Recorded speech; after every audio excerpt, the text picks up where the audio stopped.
O Tarcísio de Freitas, governador eleito pelo estado aqui de São Paulo, teve as contas reprovadas pelo Tribunal Regional Eleitoral. De acordo com o tribunal, há inconsistências apresentadas e falta de explicações quanto à contratação de uma empresa de comunicação e doações de campanha de pessoas físicas que não poderiam ter realizado a doação eleitoral. Tarcísio de Freitas, durante a concorrência ao pleito de governador, gastou pouco mais de 35 milhões de reais e o Tribunal Regional Eleitoral aponta omissão, então, de despesas e irregularidades no uso dos fundos partidário e eleitoral. Como a diplomação de Tarcísio está prevista para a próxima segunda-feira, dia 19, o Tribunal Regional Eleitoral não tem condições de avaliar todos os documentos apresentados.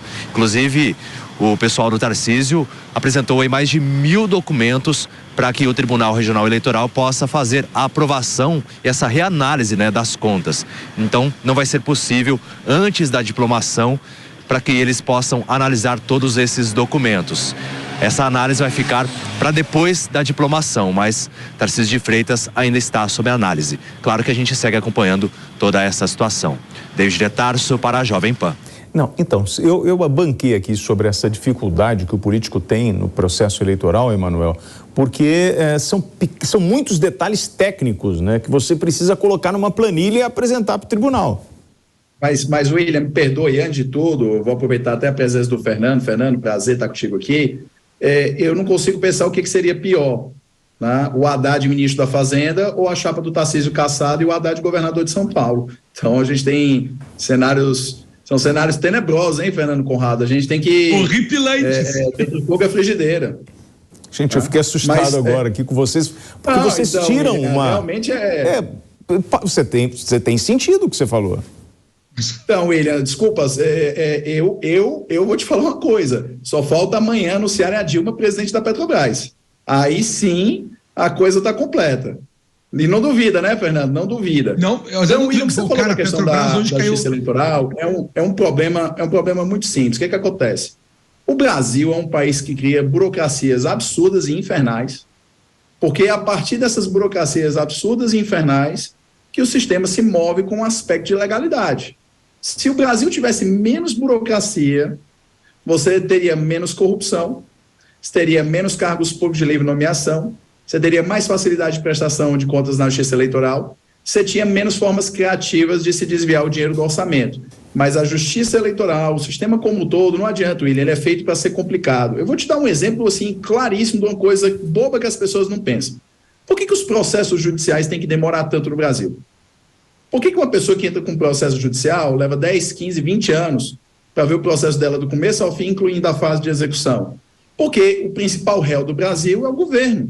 Então, o governo ele quer que a dívida demore muito, porque, historicamente, na maior parte dos anos da história do Brasil, a correção da dívida na justiça é menor do que a correção pela inflação. Então, a dívida diminui dos processos contra o governo. Tá? Então, é muito simples. Então, tudo é feito no Brasil para prejudicar o contribuinte. Por quê? E é justamente esse ponto. O Fernando, com certeza, eu já vi várias publicações do Fernando na rede social, o Fernando vai concordar comigo. Tem primeiro um problema de mentalidade que a linguagem controla. Eu não sou contribuinte. Alguém chegou para mim e perguntou se eu quero pagar imposto, eu sou obrigado. Eu sou pagador de imposto.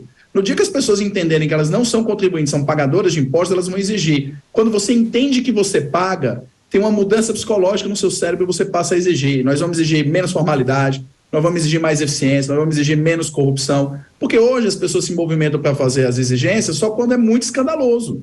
Mas, na verdade, quando você vai ali e a conta de telefone chega errada, você já está matando a operadora no primeiro dia, porque você está sentindo que você paga. Então, essa mudança nós temos que nos entendermos como pagadores de impostos, e os impostos eles não deveriam vir só explicitados na nota fiscal. A gente devia pagar das mercadorias e dos serviços o valor real e depois ser acrescido o imposto, como acontece nos Estados Unidos. E é por isso que o americano, qualquer mudança de imposto, ele vai para a rua, ele derruba o político e ele sabe cobrar, porque ele tem consciência do que ele paga. Então, todo o sistema, William, é feito para ferrar o cidadão comum. Então, Conrado, eu vou te fazer uma provocação antes de você falar sobre a legislação, que é a seguinte, porque vocês falaram no nome da Dilma. Dilma foi ministra de Minas e Energia. É um nome muito forte no PT, que ficou afastado no processo eleitoral, mas em algum momento se aproximou. A Dilma até agora não tem nenhum caminho traçado, mas nada impede dela assumir um ministério no governo Lula.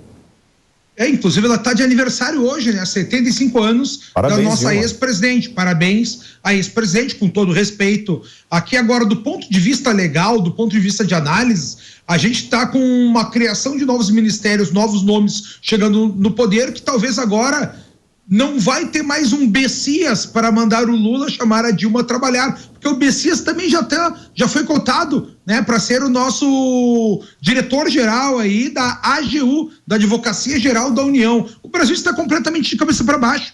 Os dados que foram trazidos até então, a gente consegue observar, tem um ditado clássico que diz que quanto mais corrupto é um país, mais leis ele tem. E, de fato, aqui no Brasil, todos os nossos serviços, tudo que a gente paga de tributação, acaba subindo uma grande escadaria da corrupção, onde ele é todo depenado esse dinheiro, e volta em serviços ineficazes, e volta em cuidados estatais, muitas vezes dilacerados, de péssima qualidade. E essa inversão de valor que a gente tem completamente aqui no Brasil, foi muito bem dito, aqui no Brasil a gente não é um contribuinte, a gente é um pagador de impostos. Todo dinheiro público é o dinheiro do trabalhador de imposto, são dinheiro de privados. E o que a gente está vendo acontecer aqui, até fazendo agora um contato com esses novos nomes que estão sendo levados para a equipe econômica, a gente tem o Haddad, que não sabe nada de economia, está lá, a gente tem o Galípolo, não sei se vocês já comentaram antes da minha chegada aqui,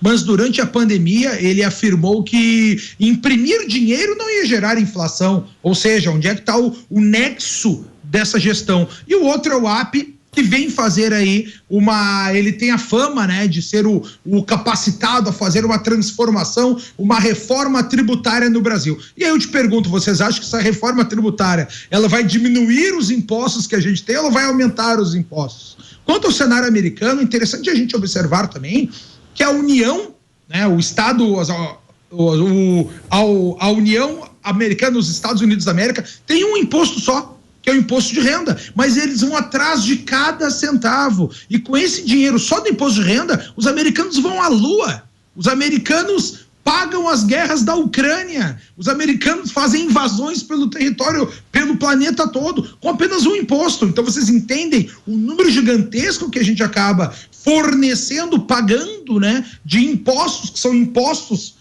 ao nosso trabalho, à nossa atividade, que acabam cerceando exatamente a criação de mais riqueza, que é isso que pode promover todos os benefícios sociais do Brasil. Então, quando tu vê um Haddad, só para encerrar aqui, quando tu vê um Haddad dizendo que a gente tem que escolher entre o caminho das decisões sociais ou o caminho da economia, essa é a maior prova que ele não entende nada do que ele está falando, porque tudo isso é uma coisa só. Quanto mais riqueza é gerada, mais a possibilidade de sobrar dinheiro para que seja distribuído aos mais necessitados.